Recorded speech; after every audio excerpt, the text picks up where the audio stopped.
Abaddon Hotel. More like I'm Abaddon with this fucking franchise. Greetings and salutations and welcome to Hacker Slash. If you're joining us again, welcome back. The only thing scary in here is the asbestos. If this is your first time listening, welcome to the party. We are a horror movie review podcast dedicated to telling you whether a movie is a hack, a total joke, a waste of time, or a slash. Totally killer, pun intended. We believe horror is for everyone, and as such, we're rating these movies with the perspective we've gained from our varying walks of life and the flavors of fear we fancy most. My name is Chris, I'm your friendly neighborhood slasher enthusiast. This week I'm joined by the classic horror connoisseur Sean. They may moan and groan, but it's all part of the show. And the paranormal paramour, Binks. Fuck you, Gregory. All women are tougher than you. This week we're gearing up for spooky season by checking out the third entry in a found footage franchise. When last we visited the Abaddon Hotel in episode 121, we checked out a documentary sequel that sought to expose supernatural events and mysterious disappearances at the site of a haunted house gone wrong. In this week's film, the hotel is opening its door to the public once more for an audience interactive show, and a billionaire has invited a journalist to document the production during an exclusive behind-the-scenes look. This week, we're talking about Hell House LLC 3, Lake of Fire. Who's seen this one before? Okay, so I had not seen this one before. I gotta be honest, the third one had not seen it. I remember watching the first Hell House years ago, flipping through shit, trying to find something to watch. And I remember the first one being a decent found footage horror flick, but honestly, I didn't remember much about it other than that creepy clown. So naturally, I binged the first 3 Hell House films this weekend. You just really went in, did all 3 at once. That's incredible. I feel like I had to. There was continuity in the story. I just felt like it was needed. That makes sense. Oddly enough, I have never even heard of this franchise before. So bizarre. I know, insane. What am I even doing here? Such imposter syndrome. But I had heard of it through this podcast and decided to start watching it with a close friend of mine. But we started watching them, I want to say maybe a month or 2 ago, maybe even 3. So we watched the first and second one back to back. And then we couldn't really keep going. We had coincidentally stopped at 3. So when we decided to do Hell House 3, I told him, I was like, well, sorry, bud. Looks like we got to keep going and finish it now because we're recording episodes on them. That is shocking to me. I remember when Hell House LLC came out, and it was such a moment, particularly because, Sean, you mentioned it already, that creepy fucking clown. Yep. This was a found footage haunt movie done really well. And obviously we have like Houses October built, we have Haunt, we have so many other haunt horror movies now. This really was such a gem when the franchise first started. So I've seen for the first one, I've seen the second one, I've seen the third one. I have not seen anything past this. So I know that we have more on the horizon. Obviously we're going to be wrapping up the franchise, but this was a really interesting moment because, Sean, like you, I also watched all the movies back to back to back. But it's not a franchise that I think ages particularly well. And then also makes it even worse when you have what I think is a solid film and then you go into 2 and 3. It just gets really weird really, really fast. So coming back into this one, I honestly had forgotten a lot of it. And I thought even for a while that I hadn't seen it, but then you see certain characters in here and you're like, what the fuck? This is something that I was expecting a little bit more excessive exposition. And oh boy, did we get it. I love that after watching the first one and the second, you're still going into third being, what the hell am I seeing? Is basically what you were trying to say in the nicest way. It felt like. Okay, listen, the first movie has a layer of mystery, which is great. But what this franchise does is start explaining itself in Hell House LLC 2, and that's where it starts getting real fucking weird. Couldn't agree more. And that is exactly why going into this third one, I said, this is probably going to be garbage. And I'll be upfront about that. I'll be very blunt about it. The acting was a complete mess in the prior film.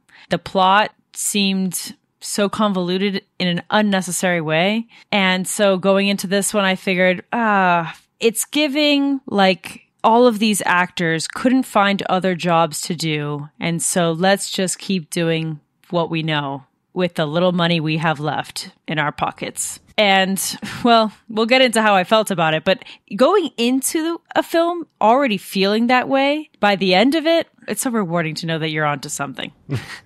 Oh, man. You know, I really didn't have many expectations initially, but after watching the first two films, I guess going into this third installment, I was curious to see how they can really continue to evolve the story around the Abaddon Hotel.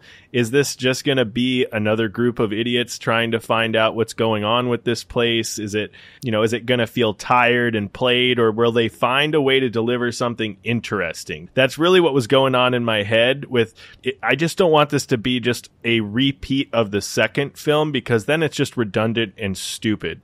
But I definitely think it has potential to do something with the franchise, but we'll see what happens. See, here's the thing, though. You have such an admirable hope for this movie to be better than what it could reasonably be, given what we already saw in Hell House LLC 2. I know. I'm just saying. What a gem you are. Every movie has the chance to do something. You know what I mean? So it sure does. It sure does. And yet it fumbled the bag. And that's the problem here. Sean, you talked about, like, is it going to be tired? Is it going to be played out? Yes. Yes. The entire time this movie was on, I was like, oh, it's more of the same, except somehow worse, because it creates the illusion that it should be better. It creates the illusion of a little bit more polish. It creates the illusion of a little bit better budget. And there are even some people in the movie, and I'm not saying their performances are great by any means, but there are some characters where I'm like, you probably thought you were getting into something a little bit better than this. And yet we have more of the same.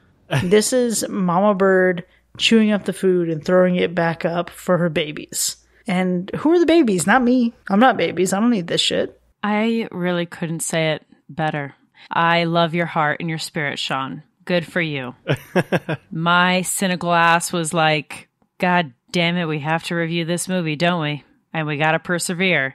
And sometimes we have to review a movie that I know in my soul is going to be not a good time. And we've reviewed a few of those already. Some actually called for a hell of a good time in terms of viewing experience. The movie was trash, but I had quite a great time watching it.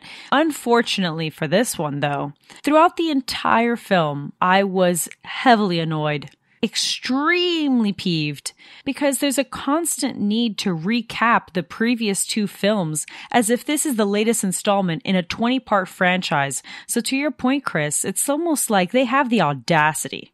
Okay? Harry Potter and the audacity of this bitch to feel like they are making an MCU endgame type of film with a ton of actors that I couldn't even tell you if they did a commercial. Mm-hmm. Okay? Like, poor, bless their hearts, but don't come in here acting like this is an Oscar performance and you're a part of a award-winning franchise. This is part 3. You're lucky that you even got a part 2, okay? Let's all relax. Somehow it keeps going.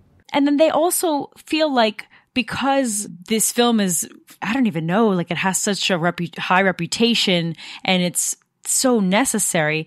To your point earlier, Chris, as well, it's the exposition. And I think you mentioned this too, Sean. It's like they really force this exposition around the house. And it's like, why? The writing and the performances aren't even great enough to execute it. It really isn't. And that is what is so damn infuriating. You know, you said Harry Potter and the audacity of this bitch. Here's the thing. This movie, when you watch it, you're basically watching Hell House LLC and Hell House LLC 2, The Abaddon Hotel. That's it. You're watching the entire contents of those movies are basically in this movie. True. At least the moments worth watching. Yeah. I mean, there is this thing, though. There is this thing about, I would say, any movie in this franchise, including this one, where as bad as certain parts can be, there's always, for me, this feeling of just wanting to keep watching for some reason. I do want to keep watching just to see what the fuck is going on and what the fuck these people are going to do and what's happening to these characters. I'm not saying good movie, Not saying bad movie just yet. I'm just telling you that there is something about this movie where, I don't know if it's the mockumentary in the midst of this found footage horror theme or what have you, but there's something there that just keeps me like wanting to just sit through the whole thing. Yeah. I mean, I had that burning desire to sit through the whole thing for the first film. Absolutely. That was a movie that I really, really enjoyed. But the second movie was like, I'm going to watch this out of almost a sense of obligation and respect to the first movie. In this one, bro, if I wasn't watching this for the podcast, I would have been tapped out.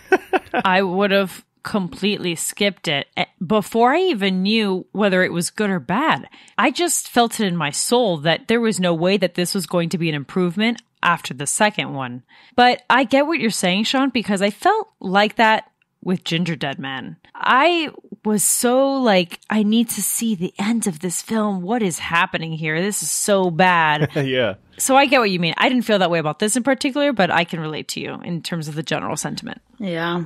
And I think the thing that keeps me from wanting to watch more of it, the thing that does make me feel like, oh, okay, yeah, I would have passed on this, was this feeling I mentioned earlier that it should have been more polished, but we get really rough line delivery. And there are characters in here who feel more like caricatures, but not in a funny, I'm leaning into this kind of camp way, but more in a, this was thrown together in poorly directed way.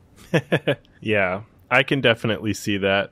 The thing about this franchise as a whole and what this film also brings to the table is there is a surprising amount of lore behind this franchise. The lore is rich and it's layered. There is fucking lore fucking galore in this movie, in this franchise. Even with the lore, though, just a little disappointed with how they explored the key elements to the story in this one. I'll say that. I agree, because what's disappointing is that they have something that could really be phenomenal in terms of the lore. But I go back to the execution of it all is disastrous, and it's lost on me. I'm not paying attention to all the lore I'm not paying as much attention to the lore as I should, because I'm too caught up in how terrible the writing is, how cheesy the performances are, and then they sprinkle in some quips here and there that are supposed to be really funny, and it's over my head like, ooh, that was forced. They make little nods to Into the Woods and The Office, and I'm like... Yeah, they do. In any other scenario, that probably would have gotten me, okay? Because I love Into the Woods and The Office, but I'm just looking at this now and saying, how dare they even bring in those things into this franchise? Unacceptable. It is a classic exhibit of excess. Just too muchery. Sean, you said there's lore galore, but did there need to be? Here's the thing about this movie, and this is why it's so disappointing. The scariest thing about the first film is A, sure, the creepy fucking clown. 2, B, the mystery of it all, the unknown of it all. But there is so much exposition in the second film, in the third film, and then this movie continues to trip over itself, trying to expand the borders of this story, really push this narrative as hard as it can. And it's just like, to what extent? For what? ¿Por qué, papi? No lo necesitamos. Well, what's so shocking is that they're basically developing this lore while giving us constant flashbacks of the previous two films and the scariest moments of those two films. So what was actually scary about this one? Nothing, because the only scares that they had were actually clips from the previous two films in which I already saw those. So it doesn't make me scary. The only thing that I'll give them, and God, I can't believe I'm trying to give them credit, but the only thing I'll give them credit for is they incorporate a different perspective in terms of cameras and the found footage. So it reminds me a little bit of Ganjam Asylum. So it's not just one camera filming the whole thing. It's going to be different perspectives from different people. So there's different angles that you're going to be seeing. But even those were just so painfully obvious that I don't think you'll get scared at all. Even if you are a scaredy cat, okay? Maybe don't watch Hell House. I guess you could see this one. I don't know why you would skip all the way to number 3, but let's say you just walk into a room, someone's playing it in the background. Sit down, have a laugh. You're not going to get scared. Don't worry, you can skip to number 3 because all 3 movies are in it. I guess that's true. Exactly. It's a recap. Yeah, I wish they stuck with some of the investigative stuff a little longer and gave us a little bit more like true crime feel to it. But maybe that's not what this movie is. And yet, maybe that's what this movie needs to be. You know what I mean? Maybe they should have gone that direction.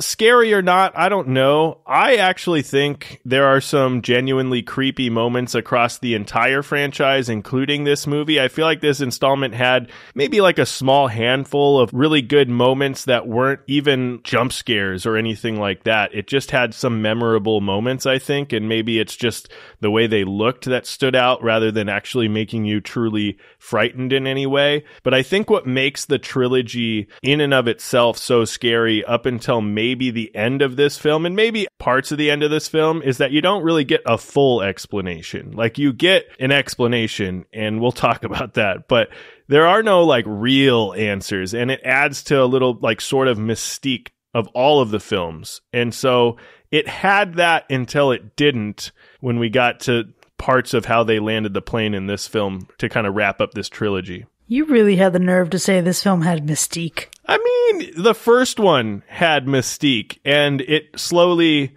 lost it over the course of the next 2 films, but they still had moments of that in there. Yeah, listen, they lost it because they tried to do something different, but they kept trying to one-up themselves in a way that was just, again, excessive. Yeah. This movie feels, even within the context of its own franchise, you could say it feels original in its levels of just bullshittery for like A, regurgitating a story, and then B, just somehow managing to make it worse. But the real crime here is that it's more of the same. And I know I keep saying that, and I feel like I'm beating a dead horse at this point, but there is nothing new about this movie. The first film, sure, we have found footage, we have creepiness. Even that in itself, I think what's original about it is the idea and in the context of it being within a haunt, and then following that journey of setting up a haunt and a mystery that goes, or a mysterious event that, goes horrifically wrong on opening night. But how many times can you really fucking do this? At this point, we are on our second, third owner of a financially fucking wealthy man with fiscal woes? No. Financial irresponsibility can miss me because this movie just keeps spitting it out. I really just want to emphasize how much lore is really behind this seemingly simple found footage franchise, because this movie does dive heavily into that lore, and I think each film brings something different to the table, and this film is definitely no different. It definitely brings something different to this lore, and I will give this film some tiny bit of originality for making it feel different than the last 2 films, but that's really it. If we're giving any originality to this film, it's because they actually did something slightly different than the first 2 films, and they didn't just necessarily, without spoilers, make it just a group of idiots that just wanted to go investigate again, the group of idiots that went to investigate that disappeared to the group of idiots that went to investigate, and so on and so forth. You know what I mean? At least they didn't carry on that fucking torch. You know what? You're so right. Let's be a little nicer. You're so right, because you know what? That had to have been someone who was brave enough to tell the showrunners or the directors, the people in the studio, whatever the case may be. They had the balls to say, don't you dare do this again. Don't you dare send another group of people into that house to investigate. The ball stops here. Not starts, it stops here. That's for sure. Yeah, I think that there's nothing really original about this film, except for the audacity, like I mentioned earlier, to incorporate some elements of the supernatural and paranormal that I think I just personally am offended to have involved with this franchise. Maybe that's what it is. Maybe that's what I'm trying to grapple with. But it reminds me of a very popular and a extremely close to the heart personal favorite story of mine. It's a very famous story, movie, and show, especially in the ending. When they incorporated it, especially in the ending, I was like, how dare they? I can't believe that they did this. I think that I was starting to give it just a shred of credit at the very end. And then the film continued for just a minute or two more. And then I got really upset because there's no need to provide such level of fan service. You already have incorporated the first and second film throughout the entire movie. There really isn't. 100%. The ending of this movie is, what were you thinking? It's almost like when you were eating a sweet and it's so sweet you feel like you're going to get a cavity. It feels like there's just too much strength there and too much potency there. And I remember sitting back watching this ending and being like, what the fuck is happening? Because while the ending I think should be apparent and maybe you can see it coming, I was so caught off guard by what they were telling me was happening that I was like, what the fuck is going on here? It was just so bizarre. It was literally just a really bad way to end everything. I know I've already talked a lot, or at least somewhat, about this ending, but it was just not a great ending. I can appreciate the way they tried to button it all up and have a resolution to the overall story here, but the way that they did it just felt so strange, especially the final moments. I get what they're doing, but the reactions felt off, and it was just kind of some really lame way to end the story. I don't know. That's all I can really say is that, you know, you have this mystique that you then go down a whole nother path and try to give some explanation that nobody really wanted. Let's be honest. Nobody really wanted that explanation. So there we have it. But the show, I think, being put on in this one, Insomnia or whatever, was actually, I think, based on a similar performance in New York City called Sleep No More, which I think is pretty cool. So same kind of shit too. Like people, like, we're not giving spoilers of the movie as a whole, but people wearing masks and watching like a series of scenes played out by actors the same way that they kind of do in this movie. So I think that was kind of interesting that they maybe took inspiration from something that was actually happening in the city. Sean, bless you for just continuing to throw this movie bones.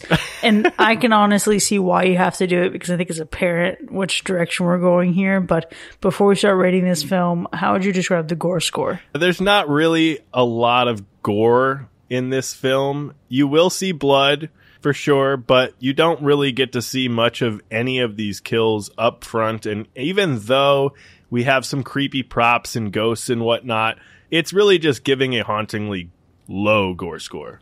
And what about the animal report? Luckily, this film can get its flowers because the Hell House is safe. Well, let's go ahead and get into our ratings then. Hell House LLC 3, Lake of Fire from 2019. Was it a hack or a slash? And I'm going to go first because I don't know how I could say this much quicker than I have here. This movie is at its best when we have the classic found footage scares that this franchise built its fame on. What this franchise is known for. The clown that was such a star in the first film continues to be a star in part 2 and part 3. But it's also a shame because we've already seen it before. And the only thing new that this film offers is just another layer of audacity and head scratching. This is absolutely, in what is, in my opinion, an unsalvageable hack. Absolutely. But you know, with that kind of savagery, I still feel like after all of the terrible things I've said, perhaps this movie wasn't bad enough to give it a complete hack. So just kidding. There's no way on this planet. Could you imagine, friends? Could you imagine? No, this has gotta be probably the biggest and easiest hack I've given so far this year. This film is an incredible waste of time, and we're here to save you the trouble from even watching it if you ever explore this franchise. I'd usually caution people to listen to the spoiler section, like maybe hold off on it if you even have an ounce of curiosity to watch the film. But for this one, I'd say keep on going, friends, because I'm about to have a hell of a good time shredding the fuck out of this one, okay? This is a prime example of a cash grab and terrible execution. Okay. They don't even try to pretend like it isn't. And that's just about the only thing I can respect about this film. The story doesn't have any purposeful progression. The majority of characters are not memorable, and the film isn't even scary. And really, it's just a massive disappointment and the hack of Hell House LLC. Wow, she really said stop on by the Clown Cafe because we're about to run this shit right over in the spoiler zone. Man, look, I agree. This is not a great film. In general, you have to definitely enjoy found footage horror in its entirety to really enjoy this film or even this franchise. I feel like I did enjoy aspects of this film, and I did enjoy aspects of the continuity, because there is that certain level of continuity to all the films in this franchise that I did kind of enjoy as I binged through the first 3 films. And I do like how the stories tie together and how they add to this lore of the Abaddon Hotel, and each film builds off of the last. And in this one, there's semi-relatable characters. It's really bad acting, but there are some semi-relatable characters, and there's just enough going on to keep you interested in watching the movie. It does feel a little clunky, though, as this film progresses, especially with the way that they landed the plane. Because of that, it's such an interesting call, because I definitely think that as this franchise progresses, that the films do get progressively worse, which is tough. I like the lore and the story, but this was such a departure from its predecessors. I'm not completely just putting this one 6 feet under like the two of you are. I think it's maybe like a 4 out of 10, 4.5 out of 10 hack. I really enjoyed watching all of the films back to back, but there was something about the first 2 films, the first one obviously especially, that almost had this, I want to say there's hints of Blair Witch elements to it, but there's mostly like the Last Broadcast vibes to this film. And there was enough mystery around the films where in this one they try to solve that mystery, but it feels wrong. And it's sad but true, it is a hack. So it's not a great film, but if you like found footage and you feel like you want to binge some found footage, go ahead and plop it on. If you like found footage and you want to binge some found footage, there's about 500 better found footage movies to binge before this one. It's because I just want to say this is the kind of found footage that you would throw on the TV, realize that you have to go get the mail outside. So you go run and get the mail. You're talking to your neighbor because they just so happen to, exit the house at the same time. You're catching up, seeing how everything's going. You can go back into the house, maybe notice that something's happened to the TV, go to the bathroom, exit. And you haven't missed a thing. And you haven't missed a thing at all is the shocking part. Are we getting what I'm trying to say here? Basically, don't watch the movie, but have the ambience. Mm-hmm. Abaddon Hotel. More like I'm Abaddon with this fucking franchise. Oh, Lord. I'm sorry. It's giving like if some like college kid went and grabbed all of the clips from the first 2 movies, went with his friends, recorded some footage. And made a fan film. And made a fan film on YouTube. That's what this was. Sorry, I'm done. What a shame. Well, with that, Hell House LLC 3 Lake of Fire has earned a fiery universal hack. And there's a lot more to discuss when we return from break. If you've already seen this one before, what would you rate it? Let us know. You can join in the conversation for free in our Discord server. And if you haven't seen it yet, you can follow the link in our show notes to see where you can watch it right now.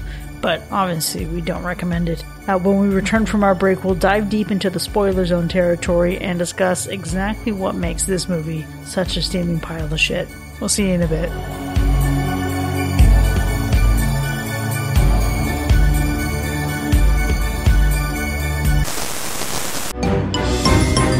Are you tired of your neighborhood haunted house being more meh than murderous? Do you long for a frightful experience that will have you questioning reality? Inferno Attractions is the premier production company specializing in bringing the gates of hell right to your neighborhood. Imagine this, a haunted attraction so real, you'll think you've wandered into another dimension. Their latest masterpiece, Lake of Eternal Torment, is packed with spine-tingling surprises, soul-crushing scares, and a grand finale that's quite literally fire and brimstone. Forget cheesy jump scares and half-hearted ghouls. Inferno Attractions employs only the most dedicated demons and phantoms. Each actor has been personally trained by the most notorious denizens of the underworld. They guarantee an immersive experience that will haunt your nightmares for years to go. So gather your bravest friends, or your most expendable ones, and step into a world where terror reigns supreme. Inferno attractions. Because if you're not scared out of your wits, they haven't done their job. Visit infernoattractions.com and book your torment today. Just remember, when you play with fire, you might get burned.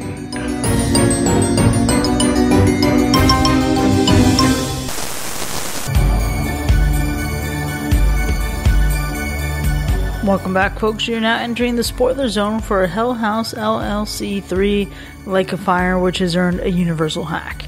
Now, we have a lot to unpack here, and honestly, a lot of vitriol. But before we get into the specifics of our ratings, let's go through those kills. Yeah, we have a total of 17 kills in this movie, and we're not counting the flashbacks to previous kills in the franchise or anything like that. The problem I have with the kills in this movie, much like its predecessors, is that we really just don't get to see a whole lot of them. And if there's one thing that you've learned with me, if you're going to make a kill happen, I want to fucking see that kill happen. So if you're not going to show me the kill, you got to give me something else, and that just didn't happen here. So it makes it really hard to really love a whole lot about any one kill, but I am curious to see what you all think. What did you like or dislike about these kills? Okay. I'm not going to say my favorite kill yet, because I'm confident maybe Binks and I have the same one. Oh, I have to know now. There's very little to choose from that's actually respectable in this fucking movie. But I do want to take an honest moment here. When we usually discuss the best or worst parts of these movies, we usually discuss the worst part if we slash it, and we talk about the best part if we hack it. Obviously, I'm not going to be able to really completely railroad this movie the entire episode, but I do want to say what would have been my worst part if this were a good enough movie to slash, and that is the fucking chaotic scene of kills, because you get to this moment where they are so poorly performed, so poorly acted, the fucking gore is non-existent. It is just astoundingly bad. We had such great promising gore, as little as we saw in the first film. Even in the second movie, we got some weird shit. Yeah. But in this one, what in the student film was this bullshit? It did have that charm to it. For the first time in Hacker/history since I have joined, it's that we don't have the same favorite kill, actually. It's that your worst part is my favorite kill. Because those stupid ass kills during the haunt had me cackling, man. It was so bad that was probably what I was enjoying the most, in truth. And it's because it was so poorly executed. That camera was incessantly rotating. It was just nauseating at one point. And actually, on a visual standpoint, if anything, I would say that like the kills that were happening in the white hallway with the mannequins was visually appealing, which we'll get to in a second. But I just thought that it was so funny because it looked like it was kills happening in a comedy, not a found footage film. It looks like they fucking stuck a camera on an oscillating fan, and that's how they fucking got that. Yeah. Oh, that's exactly what they did. That had to have been what they did. And I was so dizzy that I was like, wow, it's like I'm on the little teacup ride at Disney. The worst. Okay, I do want to point out, though, Binks, that we are still on brand because we're still talking about the same fucking thing. This is true. That's true. My favorite kill was actually Greg, though. It was the kill that fucking kicked off that bullshit. Yeah, because it's the only one we get to see shit. It's literally the only one. Yeah, you're not wrong. I mean, there's a reason why we're like generalizing all these kills, because all these kills are fucking generalized. It's just a bunch of bullshit. It's literally like you can watch this scene of kills be acted out in any haunted attraction. And maybe that's the charm of the movie, is that they just want you to feel like it's just a bunch of haunted attraction actors. Sean, I'm beginning to be concerned that you may not know with certainty what charm means. I'm just using words of positivity just to keep it a little bit above water here, you know? I'm not trying to drown this film just yet. Honestly, find you someone who can be in your corner like Sean, even when you don't deserve it. We'll find a way to fight for it somehow, you know, even though I hacked it. When there's a Hell House 15, Sean's getting invited to the press, and Chris and I are not. He's fucking throwing the keynsay for the fucking franchise. I'm gonna be the fucking spokesperson for Hell House LLC 4 Lake of Shit. Pond of Despair. Pond of Despair. Well, you know it's probably coming, so. Here's the thing, though. These deaths should have been more interesting, and I really just want to see a death done from what has continued to be one of my favorite things visually about this entire franchise, which is that fucking clown. That clown is mobile. He's got range. He's got some good neck movement. He is really doing the most out here. If we get this motherfucker just all of a sudden coming to life and just like stabbing somebody, I'd be down. You're talking about the look of the clown, and the look of the clown really stayed the same, which is great. You know what I mean? And I've talked about continuity. I got to bring it up again, but in a different way. I love the continuity of the house specifically and how it really does feel like the same house. It looks, for the most part, the same in each movie. Like they made some changes based on whatever they're doing in this one for their attraction and their show, if you will, right? Some new decorations, threw some shit in the basement or whatever. But overall, with some more age, of course, they add a little bit of that aged character to the set design. It's just, even with the slight changes, the overall feel and look of the house or the hotel or whatever stays the same, and I appreciate that attention to detail. I think that was a nice touch, and this is something like if you watch all three of them like Chris and I did, and Binks, you watched 1 and 2 and then watched this one a month later, so almost similar. You look at it a slightly different way. The continuity of the story, the continuity of the look. You know, some sequels, the set design doesn't even look like you're in the same fucking house. Sean, you really managed to pull out the one compliment I had for this movie for the best part of the entire thing. Oh, no. Because this franchise did manage to do what even Halloween could not. Because in Halloween 4, 5, 6, you got the fucking Myers house all of a sudden becoming a gothic castle that Nosferatu should be popping out of. But yet, this movie manages to be consistent. This franchise manages to be consistent. And that's something that can be respected. Well, that's also probably because they went back to look at the footage from the first 2 films so often when they were in editing. You know, they had to make sure there was no other choice. They had to make sure that it was correct because they were going to feature the first 2 films so much. Yeah, I already gave a little bit of a nod in terms of what I appreciated in terms of the looks of the kills, but I'm going to shit on production real fast, if I may. This movie probably would have been better if I had muted it because the sound design was so absolutely atrocious. It was like the equivalent of a child playing with a soundboard. The amount of times that VHS rewind tape thing was happening for every 5 seconds that it showed you a clip from the previous films, I was going to lose my mind. And then the cherry on top is towards the end when the people are screaming in the basement. There was a pig squeal over what should have been a woman screaming. That was a pig squeal sound. What? Like, what? I don't even have words. And then that's sound, right? Sound design, trash. CGI? Why is it getting worse? Why am I getting a PowerPoint flame for the Lake of Fire?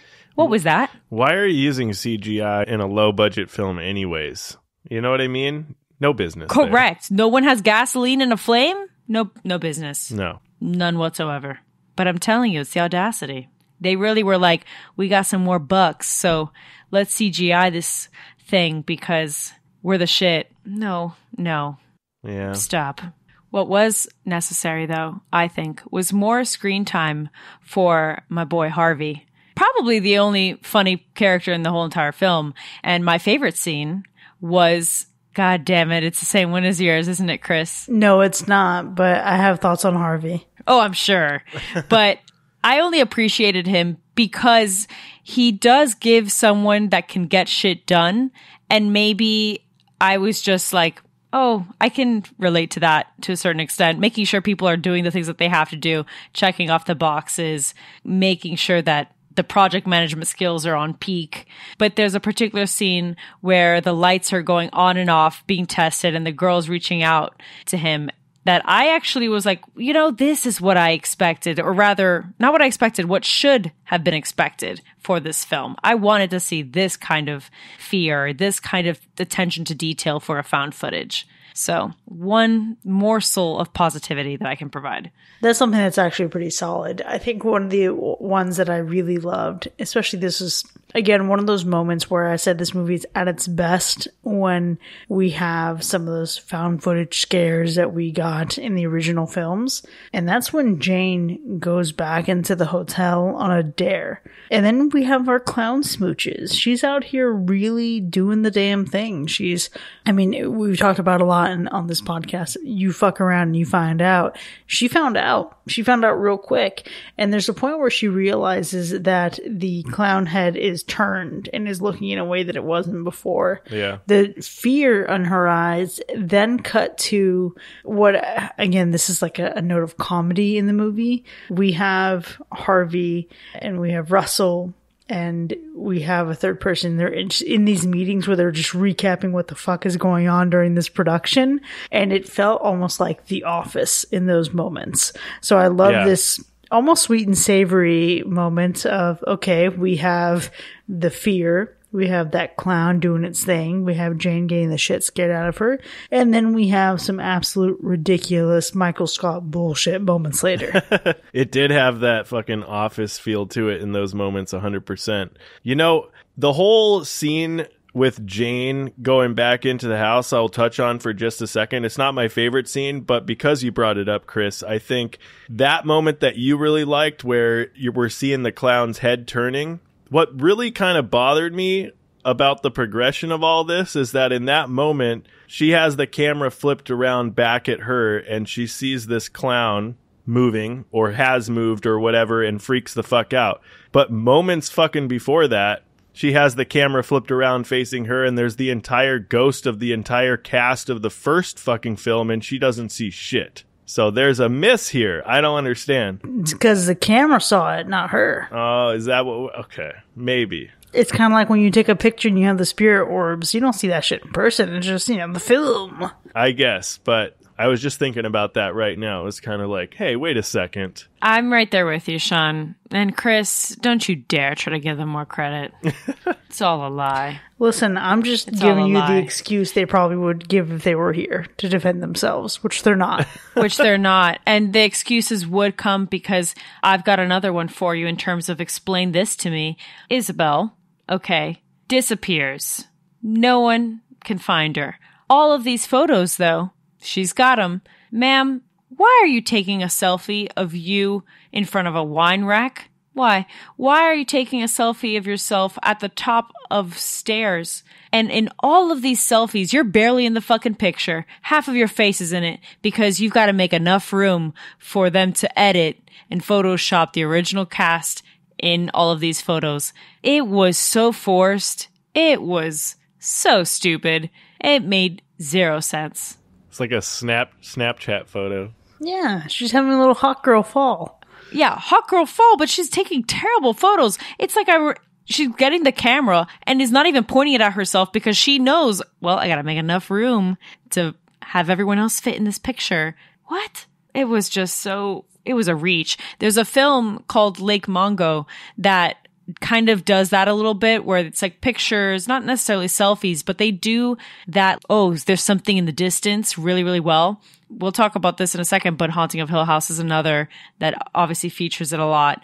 There's lots of films that do this so well. You couldn't reference any of them when you were trying to do this approach? My girl was great. She knows how to take selfies better than that.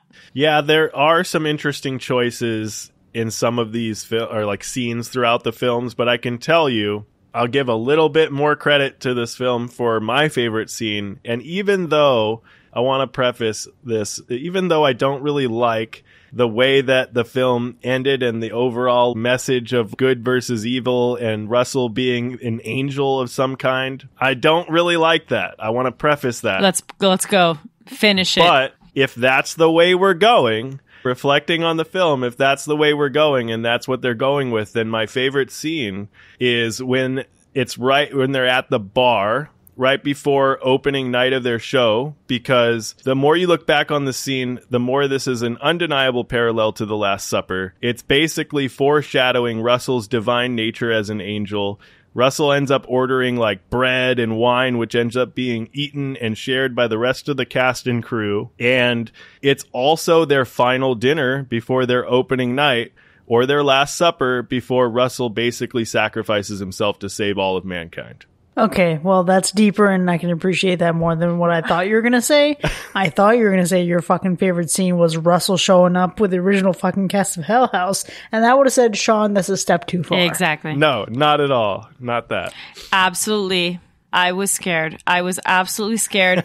That approach and the parallels between this film and The Last Supper is shocking, and truly the directors need to give you some kind of money, royalties of some kind. You need to be representative in the writer's room, because wow, it's almost so sad and depressing that flew over my head as a major Catholic. So that just goes to show you.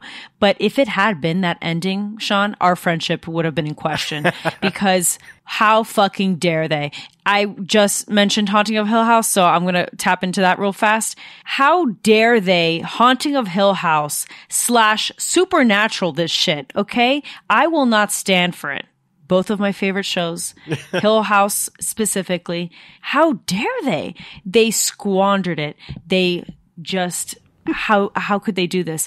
And I know why. It's because Russell is a hot guy.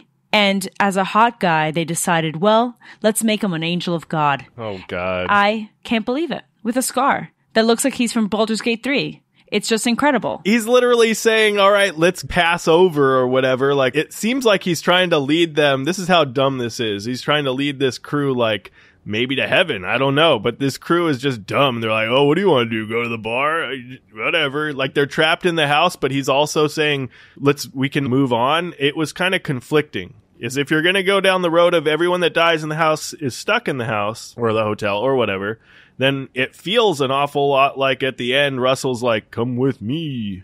But that's what was so confusing, because, right, with the analogy and the comparison to Haunting of Hill House and Smallville, right, I was confused because Hill House famously is if you die there, you're stuck there. So I was like, okay, so Hill House and Hell House, haha, funny, great. Whatever. Right. Now, if we're going supernatural, then yeah, Russell as an angel of God or an archangel trying to guide people through purgatory, that's a very massive plot line in Supernatural. So I'm like, so what show are you trying to replicate? What famous storyline are you trying to reference? Because are they going to heaven or crossing through purgatory and that's what this place is?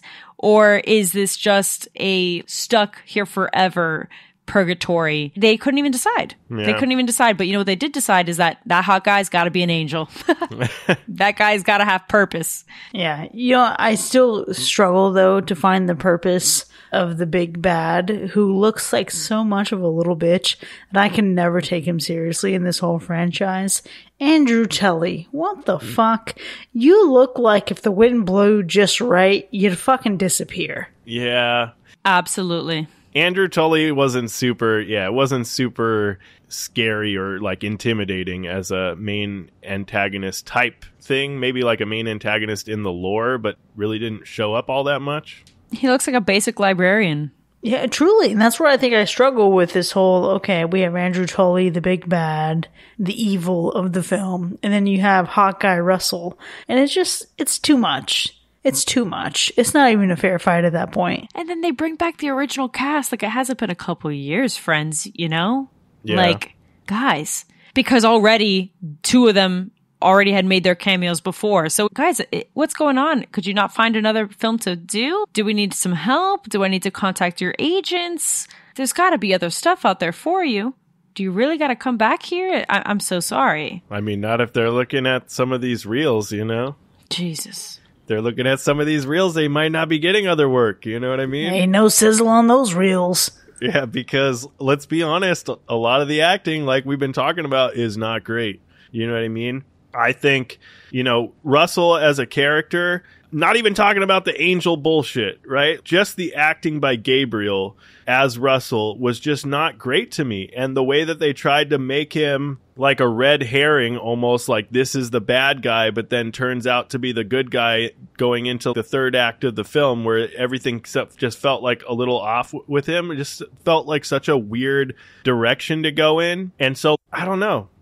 The characters in this, whereas I feel like some of maybe the actions taken, not even actions taken, there's like relatable moments to some of the characters, but the acting is just so off-putting. And there's almost borderline, maybe abuse the word charm, because I feel like there's some borderline charm to like how bad it is at some points, because you get into this really like bad B movie found footage type shit. And I think that just takes a specific person to really like love this kind of shit. And when it's not like great, I don't know. It's tough. It really is tough. And that's where I think I struggled with even Harvey as a character, because he's one of the ones that felt like a caricature.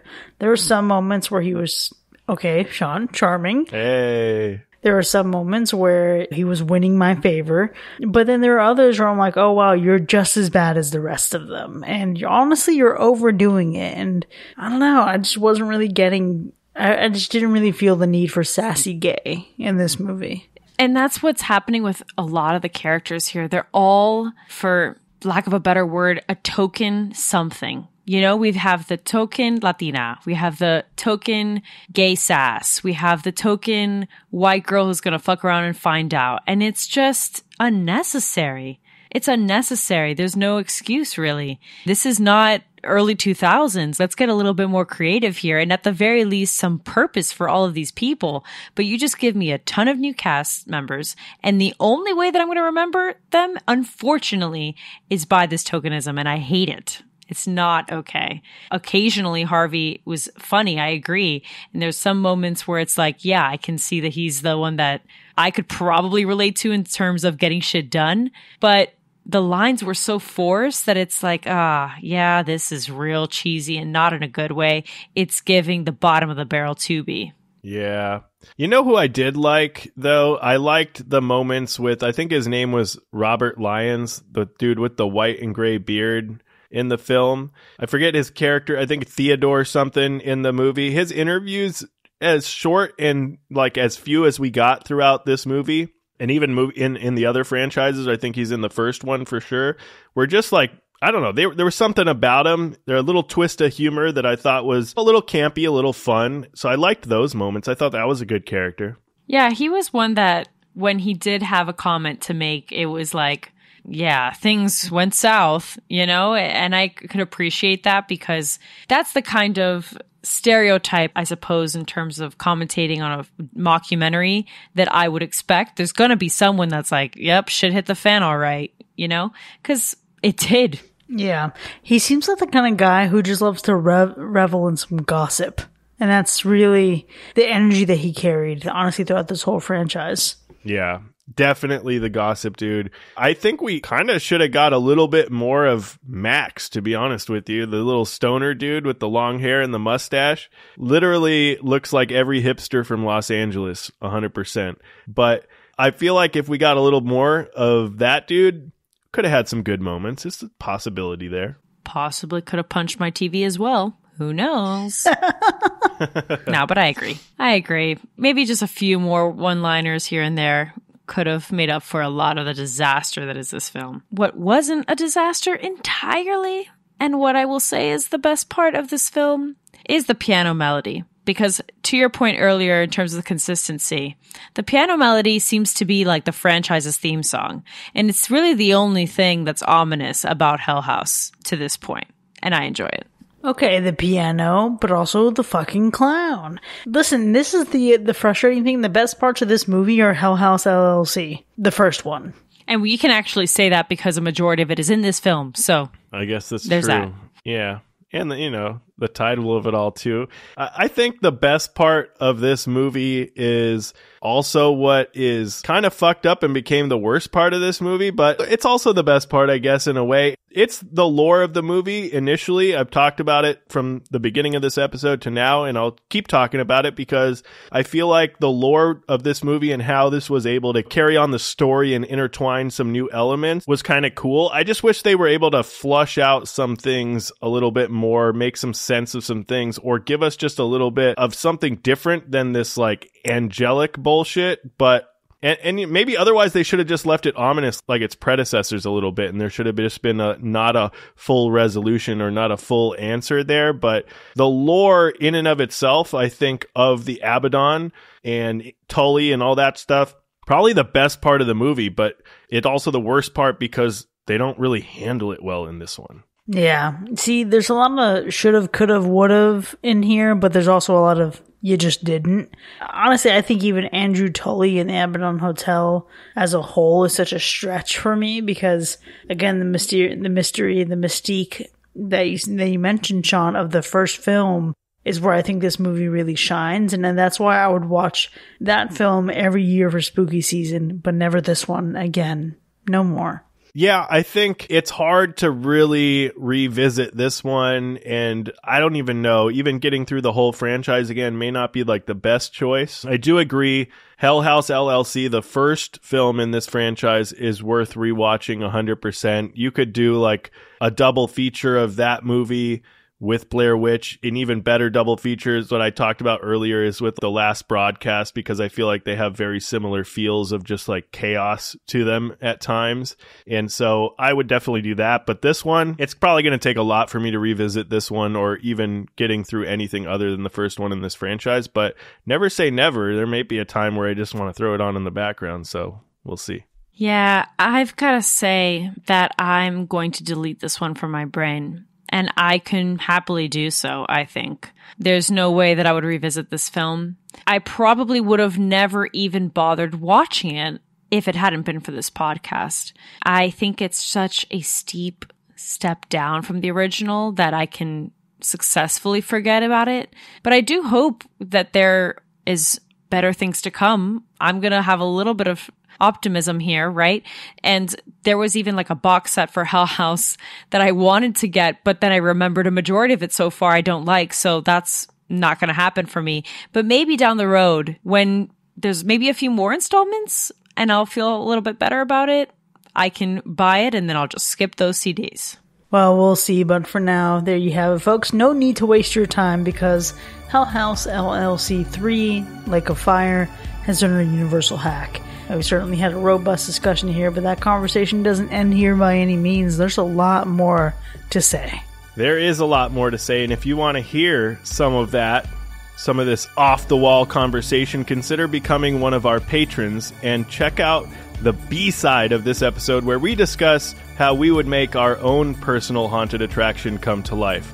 You can visit patreon.com/hackerslash to enjoy more of the show with early access, extended episodes, bonus content, and live shows. We may have not enjoyed this film, but if you enjoyed listening to this episode, don't be shy and leave us a 5-star review wherever you get your podcasts. This helps us continue to deliver great content to your ears. We'll see you next time, folks. And remember, looking back, maybe that was a red flag. See you all bitches on the flip side.